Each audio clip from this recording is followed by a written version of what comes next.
14장 1절 처음에서 예수님께서 지금 제자들에게 뭐라고 말씀하시냐면 너희는 마음에 근심하지 말라라고 합니다. 마음에 근심하지 말라. 여러분들 만약 예수님께서 지금 이 자리에 계시고 여러분들에게 너희는 마음에 근심하지 말라 라고 한다면 정말로 내 삶에 있는 모습 그대로를 예수님이 딱 말씀하셨다고 느끼세요? 아니면 나 근심하는 거 하나도 없는데 라고 느끼십니까? 이 말씀은 그 당시에 제자들한테 주신 말씀이긴 해요. 그러나 오늘 우리에게도 분명히 예수님은 이렇게 말씀하시고 있는 것 같아요. 우리의 삶을 한번 뒤돌아보자고요. 여러분들 근심 걱정하는 거 없으십니까? 뭐 갖다가 근심하세요? 나의 미래에 대해서, 나의 일에 대해서, 아니면 나의 뭐 건강에 대해서, 또는 뭐 나의 배우자에 대해서, 우리 아이들이 어떻게 크는 거에 대해서, 우리 가족이 이렇게 됐으면 좋겠는데 라는 거에 대해서, 나의 공부에 대해서, 뭐에 대해서, 나의 외모에 대해서 정말 많을 것 같아요. 별로 동의를 안 하시는, 다 평강이 넘치는 분들처럼 나를 쳐다보고 계신데 삶에서 근심을 갖는 자들에게 예수님은 오늘 본문 27절에도 이렇게 말씀해 주고 계세요. 평안을 너에게 끼치노니 곧 나의 평안을 너에게 주노라. 내가 너희에게 주는 것은 세상이 주는 것과 같지 아니하느니라. 너희는 마음에 근심하지도 말고 두려워하지도 말라. 예수님은 그렇게 말씀하시는 분이에요. 너 상황이 이러니까라고 설명하시는 분이 아니에요. 분명히 너희들은 삶 가운데 근심이 있을 것이다. 그러나 근심하지 말고 두려워하지 마라. 나는 평강을 주는 사람이다라고 말씀하고 계신 겁니다. 제자들 앞에서 이 말씀을 하셨을 때 제자들에게는 어떤 근심이 있었을까요? 하나님을 믿으니 또 나를 믿으라 라고 이야기하십니다. 제자들이 근심하고 있던 게 있습니다. 그것은 뭐냐면 13장에서 우리가 지난 시간에 본 건데 사람은 뭐라고 했어요? 불완전하다고 그랬어요. 사람은 사랑할 수 없다고 그랬어요. 사랑의 종류도 몇 가지 이야기해줬죠. 이성간의 사랑처럼 에로스 사랑도 있고 친구들과의 우정처럼 의리 지키는 그런 필레오라는 사랑도 있고 예수님이 보여주는 사랑은 그 아가페 사랑이라고 무조건적이고 완전한 그 사랑, 자기를 희생하면서 내어준 그 사랑, 그 사랑이라고 그랬어요. 근데 그 사람 가운데 불완전한 것을 보여준 게 누굽니까? 가룟 유다였어요. 분명히 12명이 의기투합해서 우리가 뭔가를 이루잖아요. 이분이라면, 이 랍비 선생님, 우리 스승이라면 이 로마 통치에 있는 우리의 이 삶이 뭔가 회복될 것이다 라고 생각을 했을 거예요. 근데 그 중에 하나가 예수님을 판다고 그랬어요. 내어준다고.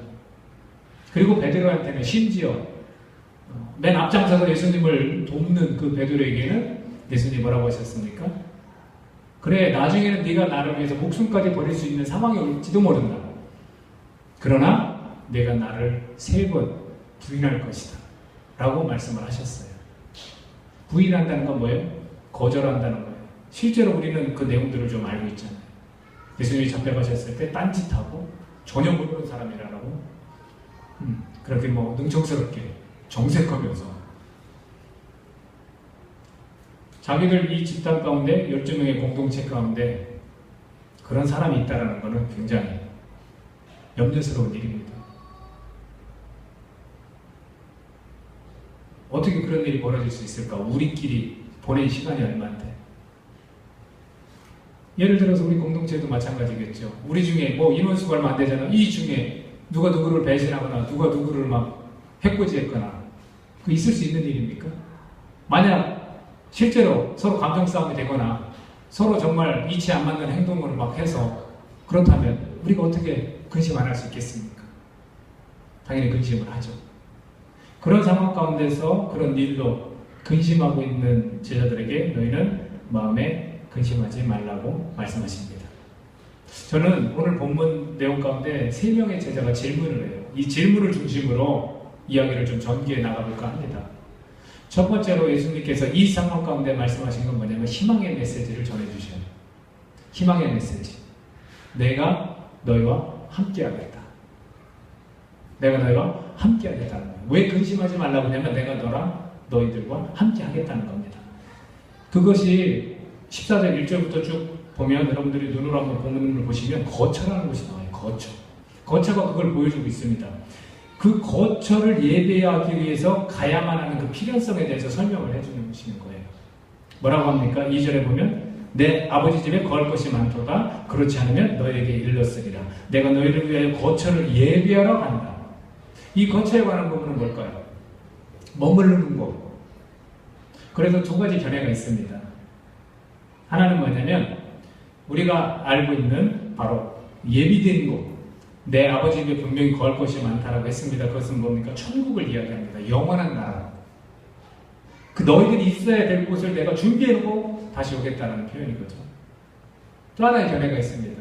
그것은 뭐냐면 내게로 3절에 보면 가서 너희를 위하여 거처를 예비하면 내가 다시 와서라는 표현을 씁니다.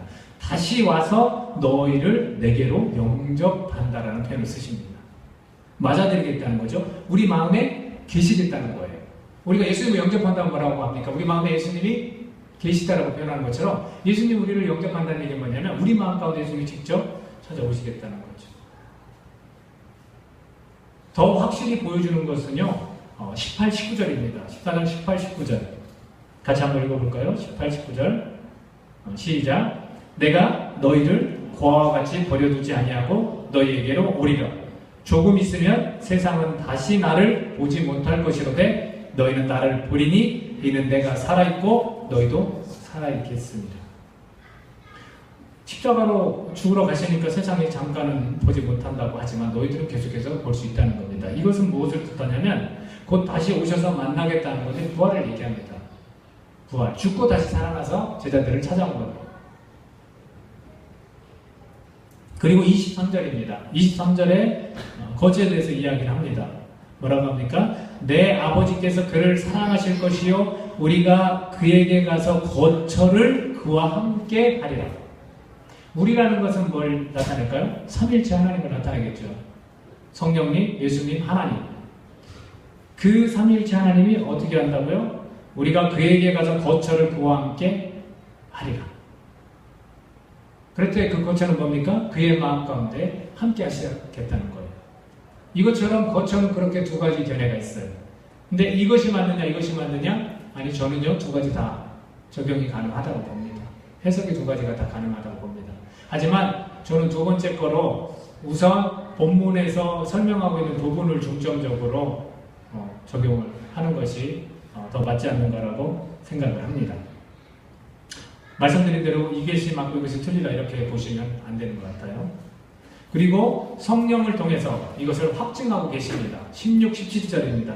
16, 17절 자 같이 읽겠습니다. 시작. 내가 아버지께 구하겠으니 그가 또 다른 보혜사를 너희에게 주사 영원토록 너희와 함께 있게 하리니 그는 진리의 영이라 세상은 등이 그를 받지 못하나니 이는 그를 보지도 못하고 알지도 못함이라. 그러나 너희는 그를 아나니 그는 너희와 함께 거하시며 또 너희 속에 계시겠습니다.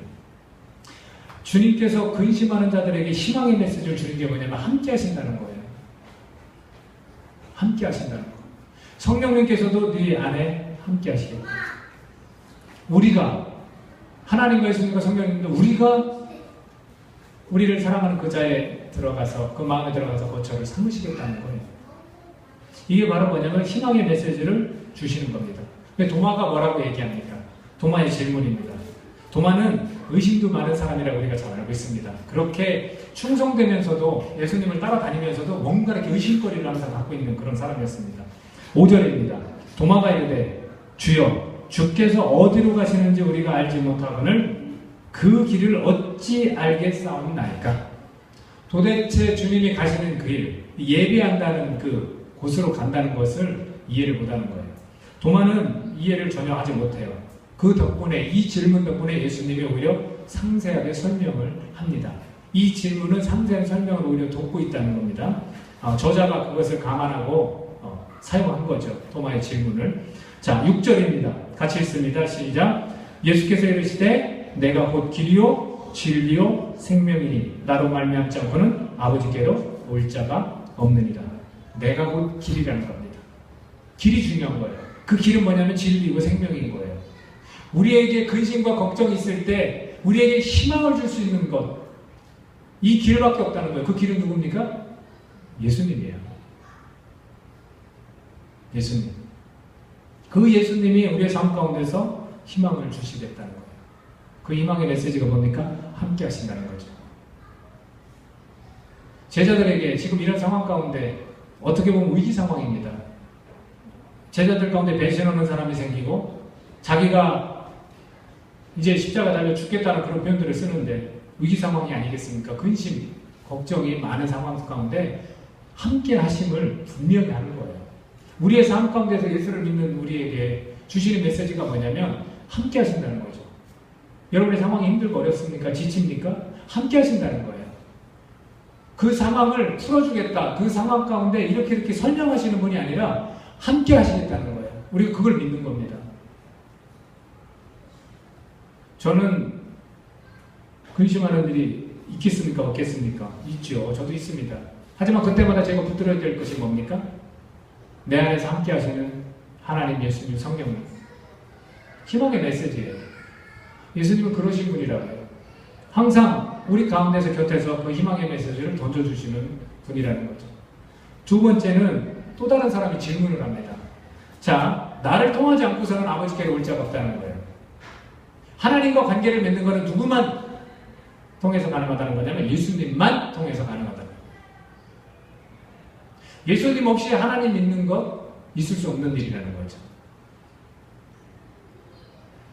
너희가 나를 알았다면 7절에서 그런 말씀 하십니다. 너희가 나를 알았다면 내 아버지도 알았으리로다.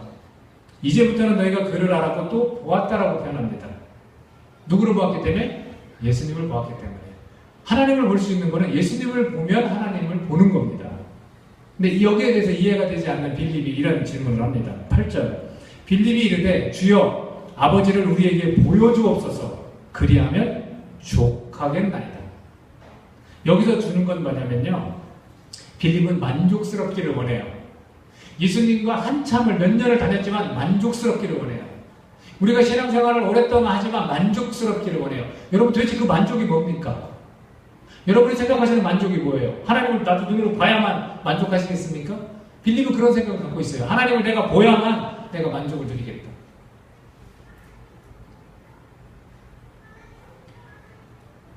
이 부분은 아버지를 우리에게 보여달라는 부분은 의심이에요. 예수님 말씀을 믿지 않는 거죠.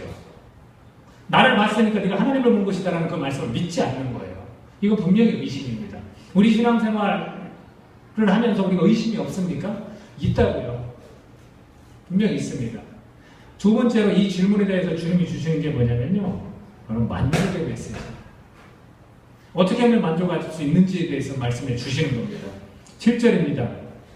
아까 읽었지만 내가 나를 알았다라면 내 아버지도 알았으리로다. 이제부터는 내가 그를 알았고 또 보았다라고 말씀을 하시는 겁니다. 그리고 9절부터 보면 주님은 믿음 갖기를 원하세요. 믿음 갖기를. 9절 하반절에 보면 이렇게 되어 있습니다. 나를 본 자는 아버지를 보았거늘 어찌하여 아버지를 보이라 하느냐. 그 질문을 두고 앞뒤에서 사실은 예수님이 설명한 거예요. 다른 설명하지 않아요. 내가 말했듯이 나를 보았으면 나를 본 자는 아버지를 보았거늘 어찌하여 아버지를 또 보이라고 이렇게 말하느냐라고 말씀해주고 계시다는 거죠. 그리고 10절 상반절에 보면 또 이렇게 되어 있습니다. 내가 아버지 안에 거하고 아버지는 내 안에 계신 것을 내가 믿지 아니하느냐?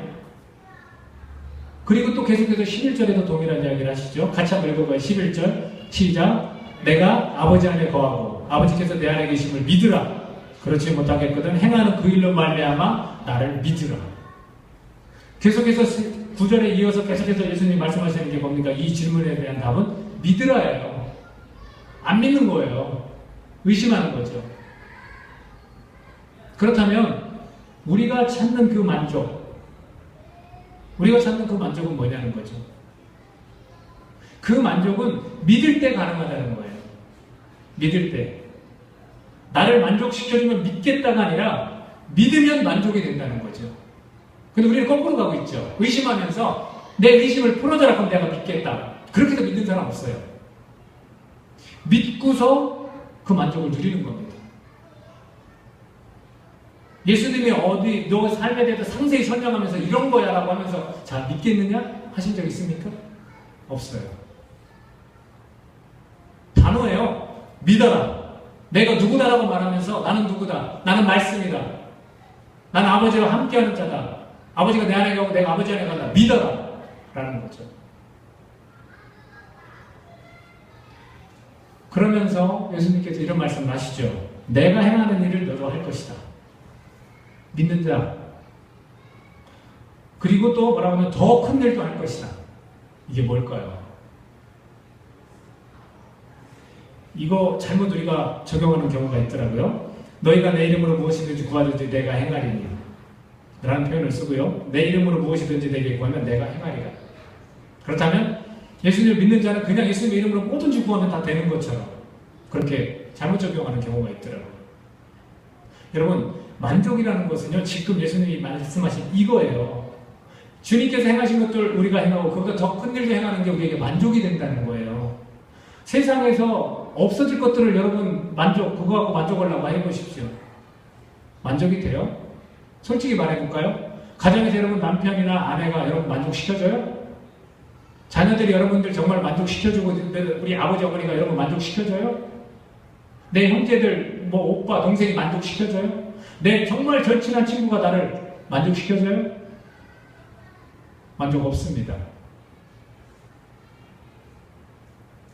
주님이 말씀하시는 이 행함이라는 것, 행하는 일을 주님이 하셨던 일도 행하고 더 큰 일도 할 것이라는 것, 영적인 의미가 담겨 있어요.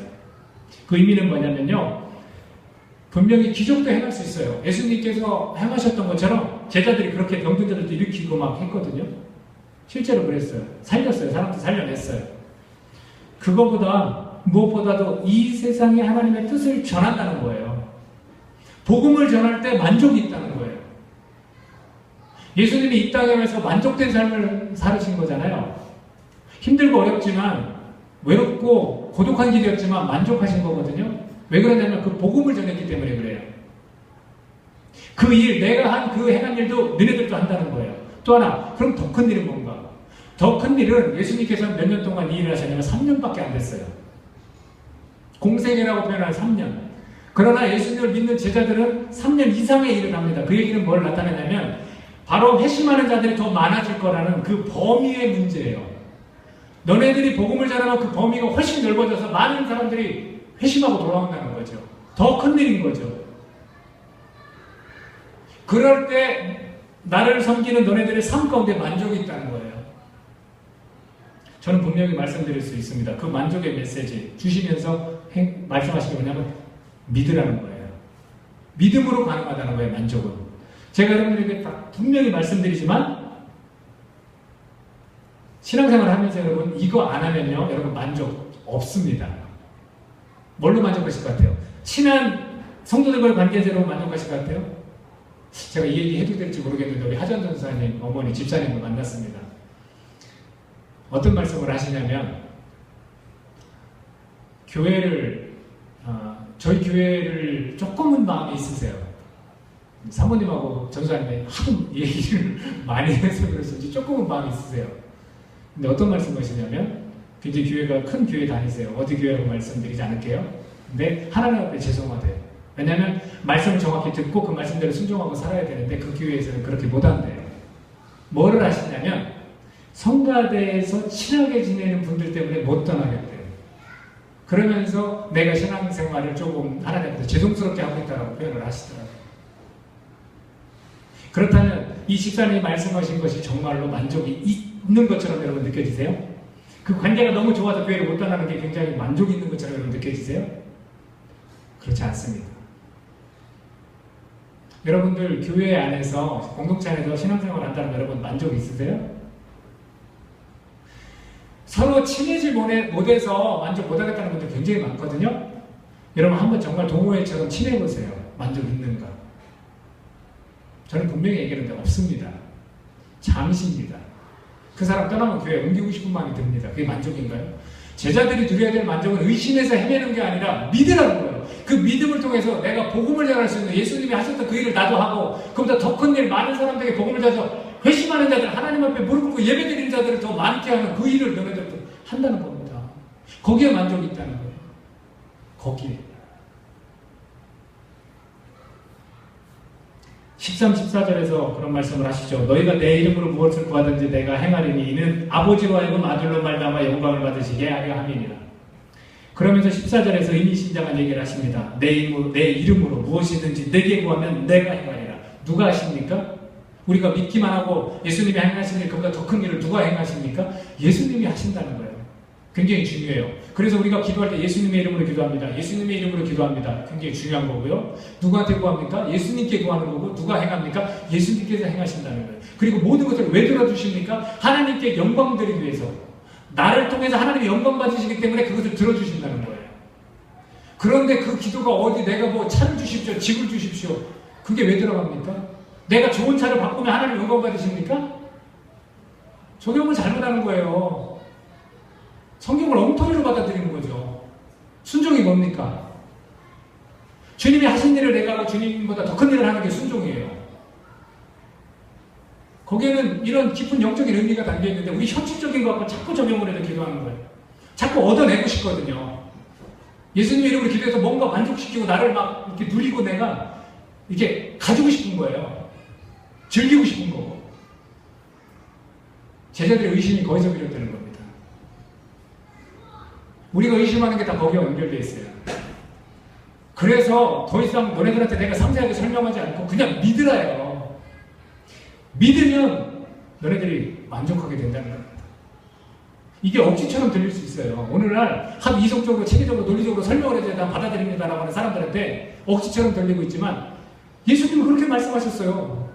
예수님이 말씀하시지 않은 걸 어떻게 상세하게 설명합니까?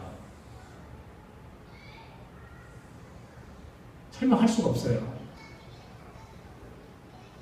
주님은 희망의 메시지뿐만 아니라 우리 삶에서 우리 영혼에 만족을 주시는 분이 만족의 메시지를 주시는 건데 믿음으로 가능하다는 거고요. 너네들이 기도하는 거 들어주겠다는 거예요. 근데 그 일이 내 일이고 나보다 더 큰 일이면서 너네들이 구하는 걸 다 들어주는 것이 하나님께 영광이 된다는 거죠. 그것을 예수님은 오늘 우리에게 약속하신 겁니다. 약속하신 겁니다. 여러분 친구들과나 가족들과나 약속을 지키는데 어기면 어떻습니까? 막 화나죠. 예수님은 이걸 약속하신 거예요. 어기지 않을 약속 지키시는. 그러면서 동시에 우리에게 약속을 걸으셨어요. 자, 상대방의 약속을 하고 뭐 찍고 뭐 이렇게 하잖아요. 그러면 한 사람만 지키면 됩니까? 아니죠. 상대방도 지켜야 되죠. 그 얘기를 15절에서 해주십니다. 15절 같이 한번 읽어볼까요? 15절 시작. 너희가 나를 사랑하면 나의 계명을 지키리. 제자들이 지켜야 할 약속입니다. 우리가 이렇게 자녀를 키우는 몇몇 사람도 있지만 아직 자녀가 장성해서 뭐 중학생 또 초등학교, 고학년 이렇게는 안 됐잖아요. 근데 자녀들이 부모님한테 엄마 아빠에게 사랑해요, 사랑한다고 말해요. 그러면 그 사랑은 뭡니까? 그 사랑은 말로만 딱 하는 사랑을 가지고도 내 아들이 내 딸이 나를 정말 사랑하는구나 느끼십니까? 부모 입장에서 뭐라고 얘기하는지 아세요? 그럼 엄마 아빠 말씀을 들어야지. 이해되세요? 만약 자녀들이 엄마 아빠 사랑해 하면 엄마 아빠는 어떤 말을 하냐면 그럼 엄마 아빠 말씀을 들어야지. 네가 그 말을 들을 때 비로소 엄마 아빠는 네가 날 사랑하는구나 안다는 거죠. 실제로 그래요. 애들이 그냥 말로만 사랑하는 거는 그때 잠깐 그냥 그런 것보다 하지만 만족은 전혀 될 수가 없습니다. 그리고 부모 입장에서는 엄마 아빠 말을 네가 지켜서 들으면 너네가 정말로 엄마 아빠를 사랑하는구나 이렇게 받아들이는 거죠. 마찬가지예요. 하나님도 그런 것 같아요. 예수님도 그런 측면에서 말씀하신 거예요. 너희가 나를 사랑하면 나의 계명을 지키리라. 주님께서는 분명히 자기 약속을 하시고 너네들은 그냥 나를 사랑하라는 거예요. 그렇다면 내 말을 분명히 지킬 것이다라는 거죠. 그것을 제자들이 지켜야 한 약속으로 받아들입니다. 세 번째 질문을 누가 하냐면 유다가 해요. 이 유다는 가룟 유다가 아니라 또 다른 다데오라고 제가 말씀드린 제자 중에 한 사람인 다데오라고 하는 유다입니다. 그 유다가 이런 질문을 합니다. 22절 가룟인 아닌 유다가 이르되 주여 어찌하여 자기를 우리에게는 나타내시고 세상에는 아니하려 하시나이까. 지금 유다가 질문하는 게 뭔지 여러분 아시겠어요? 이 굉장한 것들을, 그리고 당신이 추구하고 당신이 누리는 것들을 왜 이 세상의 만방에 나타나시지 않고 요 몇 명인 우리에게만 나타나시는 겁니까? 라고 질문하는 거예요. 왜? 우리도 말할 수 있죠. 왜 주님께서 직접 그 주권과 능력과 권능을 가지신 분이 왜 세상에 직접 통치하시는 분이 나타내시지 않고 왜 보잘것없고 연약한 우리를 통해서 나타내시는 겁니까? 라고 우리가 질문할 수도 있죠. 이것도 굉장히 중요한 부분인 것 같아요. 특히 이 세상이 왜 변하지 않습니까? 이 세상이 정말로 하나님의 나라로 쫙 하고 퍼지는 거 왜 안 됩니까? 라고 반문하는 분들에게 꼭 필요한 메시지인 것 같아요. 이 세 번째 메시지는 유다의 질문을 통해서 예수님께 주시는 메시지는 뭐냐면요. 택함의 메시지예요. 택함의 메시지. 오직 믿음에 의해서만 예수님이 계시되기 때문에 제자들은 예수님께서 십자가에 달려 죽으시고 부활하시고 그것을 계시를 곧 발견할 것입니다. 그들은요 예수님을 사랑할 것입니다. 그러나 세상은요 불신하기 때문에 한 사람의 위험한 인물에 대한 처형으로, 그 십자가의 죽음이 그런 위험한 인물에 대한 처형으로 여긴다는 거죠. 그렇기 때문에 예수님께서 제자들에게 택함의 메시지를 주시는 거예요. 질문에 대한 답이 어디에 나와 있냐면 21절과 23절에 나와 있습니다. 21절 같이 한번 읽어볼까요? 21절 나의 계명을 지키는 자라야 나를 사랑하는 자니 나를 사랑하는 자는 내 아버지께 사랑을 받을 것이요 나도 그를 사랑하여 그에게 나를 나타내리라. 23절입니다. 예수께서 대답하여 이르시되 사람이 나를 사랑하면 내 말을 지키리니 내 아버지께서 그를 사랑하실 것이요 우리가 그에게 가서 거처를 그와 함께 하리라. 이게 답이에요. 너네들은 곧 그것을 발견할 것이며 나를 사랑할 것인 것을 예수님이 아시는 거죠. 자, 여기에서 말하는 이 택함의 메시지는 뭐냐면요 바로 제자들이 지켜야 할 약속인 사랑이에요. 지난 시간에 우리가 얘기했지만 서로 사랑하라고 말씀하셨어요. 그때야 비로소 내 제자라고 일컬음을 많은 사람들에게 받을 것이며 너네들이 사랑하는 그 모습을 보고 하나님이 나타나고 드러날 것이다 라고 얘기하셨어요. 바로 이 사랑이에요. 내 말, 예수님의 말, 예수님의 계명을 지키는 자는 내 아버지께 하나님께 사랑을 받는 자이며 새 계명은 이 사랑이 중요하다고 말씀드렸어요. 이 사랑의 중요성을 로마서에서도 사도 바울이 말해주고 있습니다. 로마서 13장 8절에서 10절에 이렇게 되어 있습니다. 피차 사랑의 빛 외에는 아무에게든지 빚을 지지 말라. 남을 사랑하는 자는 율법을 다 이루었느니라. 간음하지 말라, 살인하지 말라, 도둑질하지 말라, 탐내지 말라 한 것과 그 외에 다른 계명이 있을지라도 내 이웃을 내 자신과 같이 사랑하라 하신 그 말씀 가운데 다 들었느니라.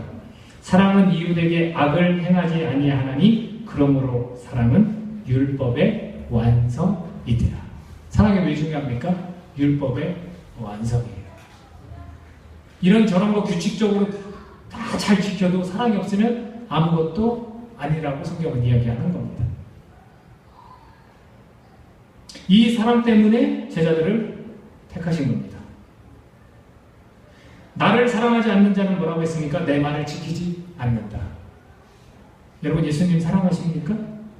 그럼 뭐하고 지금 연결이 되는지 아십니까? 예수님의 말을 지키느냐 안 지키느냐. 내가 만약 예수님을 말로는 사랑한다지만 내가 예수님의 말씀 계명을 지키지 않으면, 사랑하는 삶을 살고 있지 않으면 예수님을 사랑하고 있지 않은 거예요. 이게 여기선이 될 수가 있다는 거죠. 말은 그냥 고백하고 하지만 나는 예수님의 계명을 지키지 않는 거예요. 말씀드렸죠? 뭐 열심히 헌금하고 기도하고 다 중요합니다. 근데 사랑이 없다? 그러면 그 사람은 예수님을 사랑하고 있지 않은 거죠. 자기 신앙 행위, 종교적인 신앙 행위만 하고 있는 거죠. 실제로 그 사람을 하나님이 사랑하실까요? 헌금 많이 했다고? 목사는 사랑할 수 있죠. 헌금 많이 하시는 분을. 주님은 절대로 사랑하지 않습니다. 우리가 이걸 기억해야 돼요. 이게 바로 택함의 메시지예요. 왜 우리를 지금 택하셨습니까? 사랑하라. 만약 너가 정말 나를 사랑한다면 내 계명을 너는 지킬 것이다 라고 말씀을 하십니다. 세상이 알아야 할 것이 있어요. 유다가 왜 세상에 나타나지 않습니까? 했을 때 예수님이 그냥 지나친 건 아니에요. 뒤에 가서 이런 말씀을 하십니다. 세상에 알아야 할 것은 딱 두 가지로 요약하십니다. 31절입니다. 오직 내가 아버지를 사랑하는 것과 예수님이 그저 하시는 일은 하나님을 사랑하는 거예요. 또 한 가지, 아버지께서 명하신 대로 행하는 것, 그것만이 세상이 알게 하려 함이로라. 그러면 그분을 따른다고, 그분을 섬긴다고 하는 우리는 어떻게 합니까? 세상에서 그 두 가지를 하면 돼요. 뭘 하면 됩니까? 하나님을 사랑하면 돼요. 그리고 또 하나, 하나님께서 명하신 대로 행하면 되는 거예요. 이것 때문에 우리를 택한 거예요. 이것 때문에 우리가 서로 사랑해야 되는 거예요.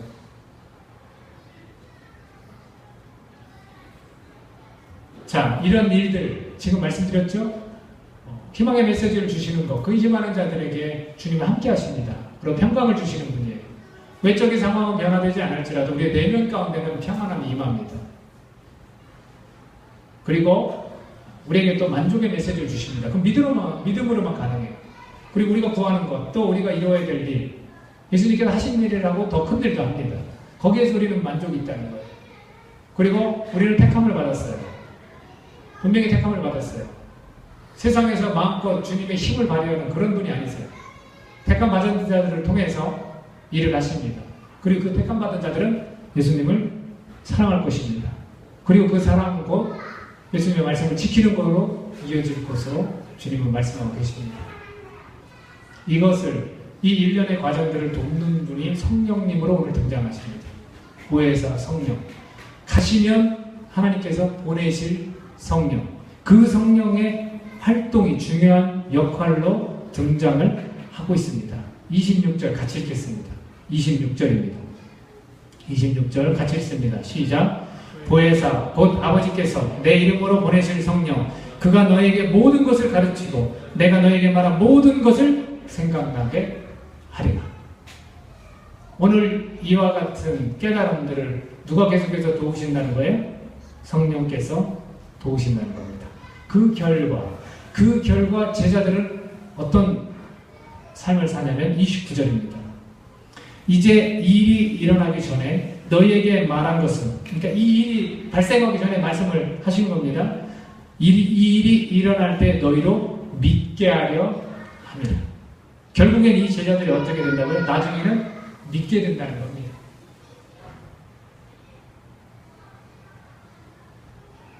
오늘 우리도 의심을 갖고 질문할 수도 있고요. 세상에서 이루어지는 일 때문에 하나님한테 또는 예수님한테 성령님께 이런 질문을 할 수 있습니다.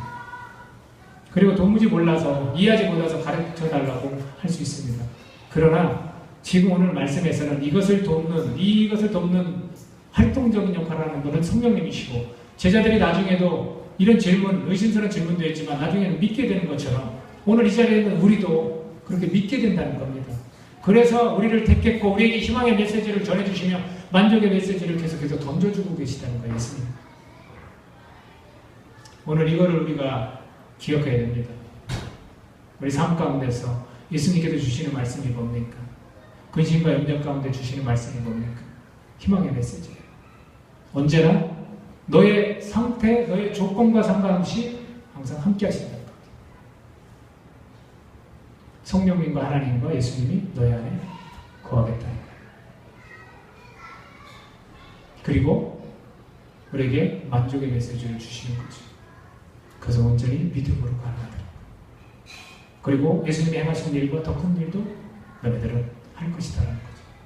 그리고 우리를 택했어요. 내가 너네들을 택한 이유는 세상이 불신하는 가운데 너네들을 택한 이유는 너네들이 사랑할 수 있는 자이기 때문에, 너네들이 나를 사랑할 것이기 때문에 택했다는 겁니다. 사랑하는 여러분, 우리가 예수님께서 제자들에게 주신 말씀처럼 오늘 우리에게도 이런 말씀을 주신다는 것을 우리가 깊이 있게 받아들이기를 간절히 바랍니다. 지금 현재 우리가 의심스러울 수 있습니다. 질문할 수 있습니다. 그러나 성령님의 그 활동으로 우리 또한 믿게 된다는 것 여러분 기억하십시오. 그리고 오늘 이 메시지, 세 가지의 메시지가 우리의 삶 가운데서 예수님이 주시는 그런 큰 힘이 되리라고 믿습니다. 기도하겠습니다. 여러분들, 우리가 삶 가운데서 근심하는 일들 있을 것입니다. 그때마다 예수님 뭐라고 말씀하십니까? 희망의 메시지를 여러분에게 던져주십니다. 함께 하신다고요. 그리고 우리 가운데 삶을 살아가면서 우리가 만족을 무엇으로 여러분 누리시려고 합니까? 우리가 신앙인으로서 어디에서 만족이 있습니까? 바로 길 대신 예수 그리스도만이 만족이 되십니다. 오직 믿음으로 그분이 하나님이시다는 것 우리가 받아들일 때 가능해지고, 우리가 그 믿음으로 예수님이 하셨던 일과 그보다 더 큰 일도 우리가 한다는 것, 그것을 통할 때만 우리가 만족이 있다는 것. 그리고 우리를 택하셨습니다. 제자들을 택하셨듯이 오늘 우리를 택하셨어요. 왜 택하셨습니까? 우리가 예수님을 사랑하는 자들이기 때문에 그렇습니다. 사랑할 것이기 때문에 그렇습니다. 그 계시를 우리가 알고 깨달을 것이기 때문에 우리를 택하셨습니다. 사랑하는 여러분, 예수님을 사랑하십니까? 내 말을 지키지 않는 자는 예수님을 사랑하지 않는다고 말씀하셨습니다. 우리가 예수님을 사랑한다면 예수님의 말과 계명을 지킵니다. 기도하겠습니다.